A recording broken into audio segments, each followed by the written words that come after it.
Assalamualaikum warahmatullahi wabarakatuh.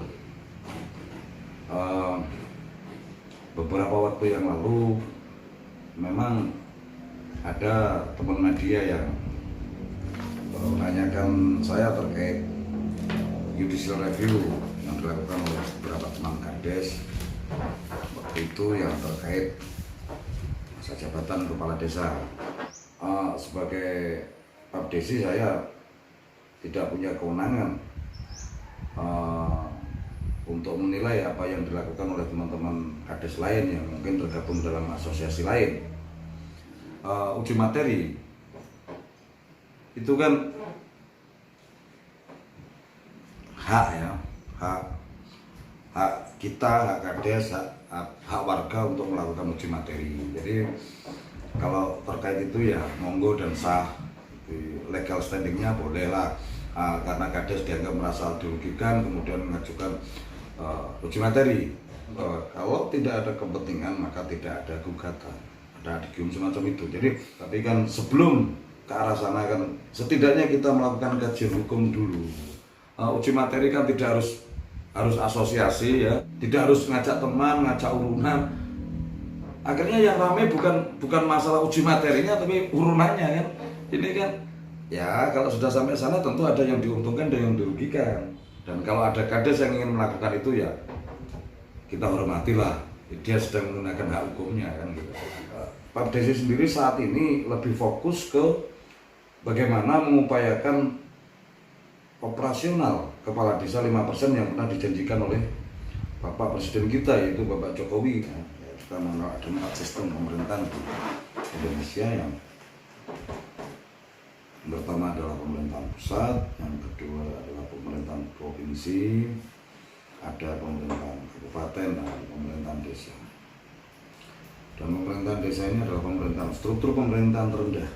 Kita Kades ini bersentuhan langsung dengan warga masyarakat, dan kita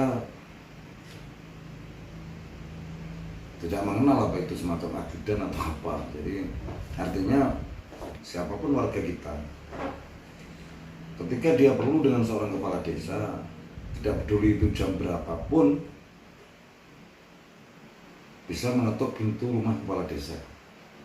Hanya Kades lah yang dapat merasakan itu, bagaimana pintu rumahnya diketuk oleh warga jam 2 malam karena misalnya istrinya melahirkan. Itu real dan nyata. Bahkan dalam hal hutang piutang saja kadang-kadang Kades ini didatangi oleh warganya. Kasarane ngomong enak godhong ceblok wae petinggi kudu ngerti. Tapi dari 4 jabatan politis baik presiden, gubernur, bupati, Kadeslah satu-satunya jabatan politis sebagai pengguna anggaran tapi dia tidak mempunyai operasional.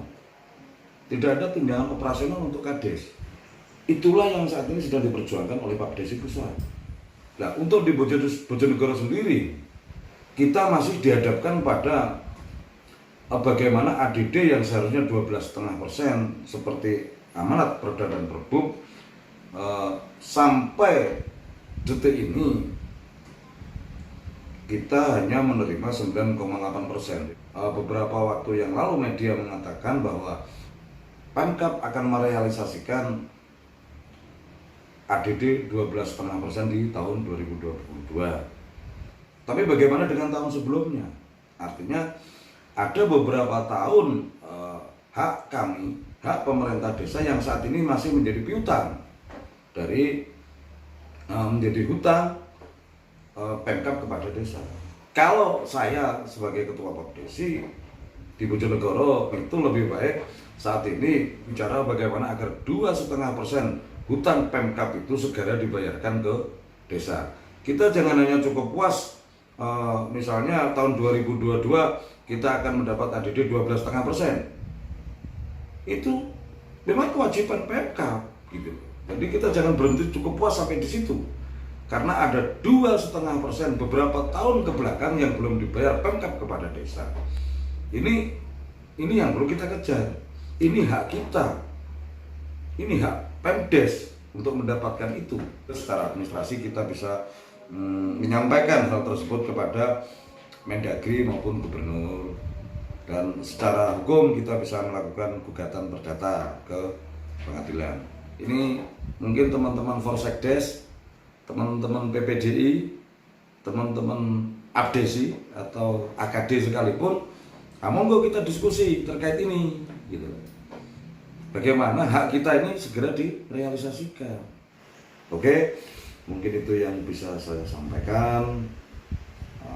Terima kasih sudah mampir di channel saya, dan tak lupa Merdeka!